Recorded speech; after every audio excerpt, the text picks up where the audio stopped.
প্রিয় সাথী ভাইরা, প্রবাসে আমাদের আর বসে থাকতে চলবে না। আসুন আমরা সকল দ্বিধাদ্বন্দ্ব ভুলে গিয়ে কাঁধে কাঁধ মিলে প্রবাসে এমন দুর্বার আন্দোলন করে তুলি যাতে সারা বিশ্ব জানতে পারে এই হাসিনা সরকার, জালিম সরকার, এই সরকারের হাতে বাংলাদেশ নিরাপদ নয়।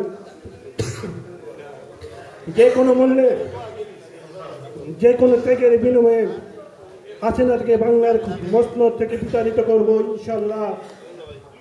প্রিয় সাথী ভাইরা, আমি আমার বক্তব্য দীর্ঘায়িত করব না। আমি আপনাদের দেশনেত্রী, আমি শুধু একটি কথা বলবো, দেশনেত্রী দেশ রক্ষার ডাক দিয়েছেন। আসুন আমরা সবাই দলমান নির্বিশেষে দেশনেত্রীর ডাকে সারা দিয়ে আন্দোলন সংগ্রামে ঝাঁপিয়ে পড়ি।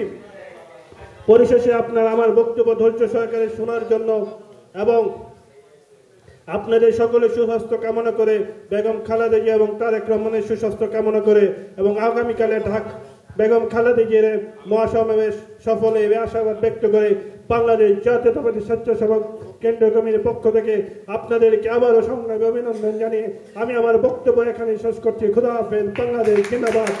শহীদ জিয়া অমর হোক। খালেদা জিয়া জিন্দাবাদ।